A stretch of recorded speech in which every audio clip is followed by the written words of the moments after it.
તો કેમ છો બધા? આઈ હોપ બધા મજામાં હશે. તો આજે આપણે દોડતા દોડતા ઓફિસમાં ગયા કે ભાઈ આજે કંઈક મજા આવે એવું આપો. રોજ હિથ્રો એરપોર્ટ ને આ ઓલો એરપોર્ટ ને ફલાણું ઢીકણું સીધા રસ્તા કાપીને અમે કંટાળો આવે. તો એની ફટ દેખીને આપણે કીધું કે પાકું જ છે ને કે જોઈએ તારે. તો મેં કીધું જોતું જ હોય ને, એમાં કંઈ સવાલની વાત જ નથી. તો એમ કરતાં કરતાં એની મને એક આપ્યું જગ્યા, જે જગ્યા એ કે અઘરી છે. મેં કીધું હાલો જોઈ લે હું તો આપણે ચેલેન્જ એક્સેપ્ટ કરી જ લેવાનો હતો. પછી ભલે નહીં થાય કે ન થાય એ બીજા નંબરની વસ્તુ હોય.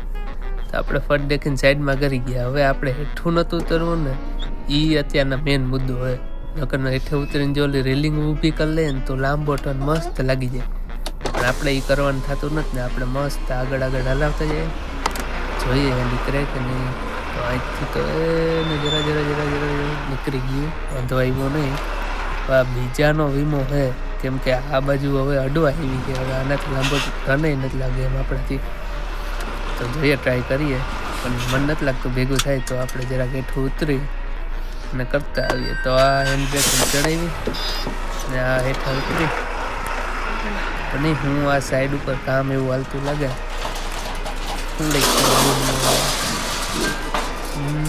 નીકળી જા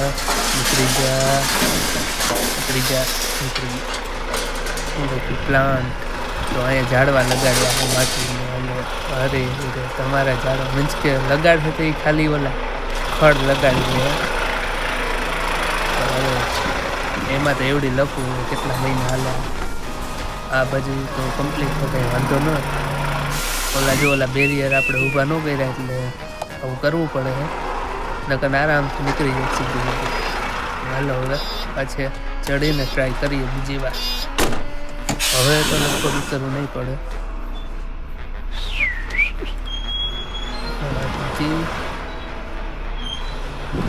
લે મને લાગ્યું ઉતરવું નહીં પડે, પણ આ જે વીમા વાળું છે નહીં ભેગું થાય. હાલો ઉતરવું જ. અરે યાર, આ ચેલેન્જની આબરૂની દઈ નાખી યાર, આબરૂની.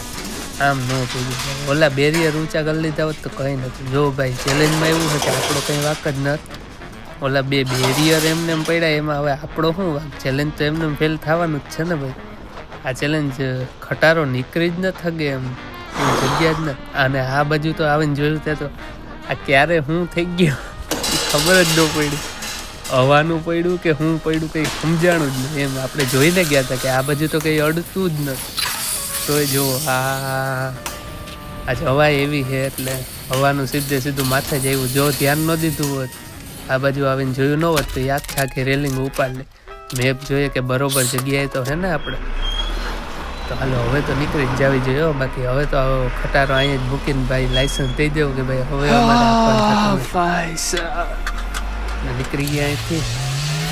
આગળ જોઈએ, આગળ કંઈ છે દુવિધા લાગતું તો નહોતું હવે કંઈ હોય, કેમ કે થોડુંક જ આગળ હતું.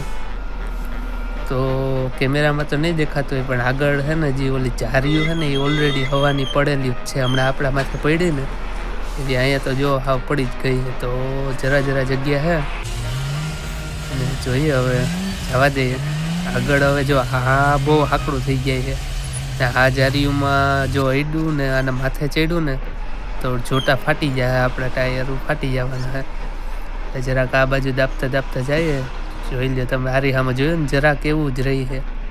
ઓલી બાજુ આપણે ઓછું દેખાય કેમ કે એ ઓલી બ્લાઇન્ડ કોર્નર કહે ને, બ્લાઇન્ડ સાઈડ એ આવી જાય. આ ભાઈએ આપણે હારું ઊભી રાખી દીધી કેમ કે બે વાહનો તો નીકળી શકે નહીં.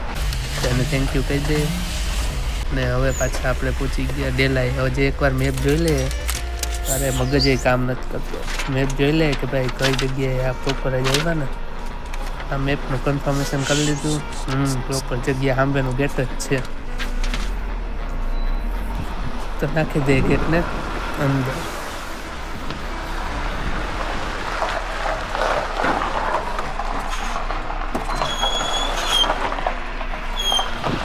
ગેટ જરાક હાકડો હોય. આપણે કોઈના ગેટનું હા તો રેલિંગોમાં આઈડી તો જરાય હારાવત રહે નહીં. તો સીધા કંપનીઓમાં ફોનો જાહે આપણી ને એની બધાની. ઓલી તો સાઈડ હતી એટલે કંઈ વાંધો આવે નહીં. એટલે વાંક એ લોકોનો જ હતો. એટલે ત્યાં તો કહેવાય થગીએ, પણ અહીંયા તો કોઈનો વાંક જ ન કહેવાય, આપણો જ વાંક કહેવાય. ટ્રેલર હરખું રાખી દે ને બાજુનું ટ્રેલર આપણે લઈ જવાનું છે. તો બાજુનું ટ્રેલર ઉપાડી લીધું છે ને આપણે પાછા નીકળી ગયા રગ્બી માટે. તો આ ભાઈ બીજી કંપનીનો ડ્રાઈવર રસ્તો ચૂકી ગયો. જુઓ, એમ નહોતું જવાનું મારા વાલા, એ બાજુ તો લગભગ બંધ છે. પછી તો ખબર નહીં, એને એકાદો મેપ દેખાડતો હોય તો મારે એને ફોલો કરવો. તો મેં કીધું એ બાજુ રસ્તો સારો હોય તો, પણ આપણે તો નથી જવું, આપણે જેમ આવ્યા એમ જ હોય છે. એ માટી ઊભી રાખી જુઓ, એટલે 100% એને રિવર્સ મારવી જ જોઈએ. હા જુઓ, આ આપણે ઓલું જે જાવા ટાણે હવે વાંધો ન આવે, કેમ કે એકવાર નીકળી ગયા હોય ને તો આપણે હાથ બેસી જાય. જો આ રેલિંગમાં ઓલું અડવાનું કહેતું હતું ને, એ જો હમણાં ઓલી બાજુ અડી જાત. જો આ બાજુ જરા જરા રહી છે, એટલે સીધો જો જોટો ફાટી જ જાય. ને હા, પહોંચી ગયા આપણે ઓલી જગ્યાએ.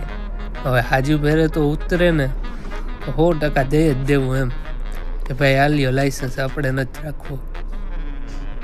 આ જોવાનું ચાલુ કર્યું, ધીરી પાડી. ઓલી બાજુ જરા જરા રહેતી હતી, જવા દે. હવે લગભગ તો નહીં જ પડે, તો જવા દીધી. ઝટકો મારવો પડ્યો. ઝટકો મારે ને એટલે સમજી જવાનું કે એ બાજુ અડવા જ આવી, તો જ ફેરવીને ઝટકો મારવો પડે. હવે આ બાજુ આપણે જરાક જોઈ લઈએ, કાચ ઉતારીને કે ભાઈ કેટલું કેટલું રહી છે. જો તમને દેખાડું, જો આ બાજુ જરા કે એવું હાવ એટલે હાવ નહીં એટલું રહે. ઓલો જો ઓલો વાંચલો કટારાવાળો એ આવી ગયો, એ રસ્તો 100% ભૂલી જ ગયો હતો. એ માટી અવરા રસ્તે ચડી ગયો હતો. એ જો હવે એને કે ભાઈ અમે કાઢી લીધી, હવે તું આવતો રે મારો વાલો, અમે જેમ કાઢીએ. એનું પ્લાન હતું કે ભાઈ આપણે પાછળ આવવા દે એટલે એને ઇઝી લાગે. આ સાંભેવાળો ગાડીવાળો અચાનક ચડી આવ્યો યાર, બાકી તો આપણે લઈ લીધી હતી ઓલા રસ્તામાં. હવે હાલવાના રસ્તા ઉપર થોડીક ચડાવી જો, નકર તો આ ગાડીઓમાં અડી જાય. ચડાવી. આ ગામડું આખું હાકડું જ હતું. જો એવું હાકડો છે ને રસ્તો કે ઓલો જો ઓલા માટીઓને જો સાઈડમાં દબાવવી પડે, ઊભી રાખવી પડે, આપણે થેન્ક યુ કહેવું પડે. ને જો આપણે આ માણસને જોયો ને એમ બધાને જોતું રહેવાનું નિયમ છે. તમે ટ્રેસ દેવા જાઓ ને એવી રીતના માણસ બાજુમાં જતો હોય છે ને તમે નહીં જોવો ને તો તમને ફેલ કરી દે. જો આ ડોહીમાં આપણે હારું ઊભી ગયા, થેન્ક યુ કીધું. ને પછી જો આ હમણાં અહીંયા કંઈક વાવણી કરી, આ ફૂલડા તો પીરા ફૂલડા જેવું કંઈક છે. કેવાની ખેતી કરતા હોય એ તો ખબર નથી, પણ આ પોટ જોઈને આપણે ખેતરો ખેડા હોય એની યાદ આવી જાય કે ઇન્ડિયા મસ્ત ખેડતા હોય બધે. હાલો તો અહીંયા કરીએ પૂરું.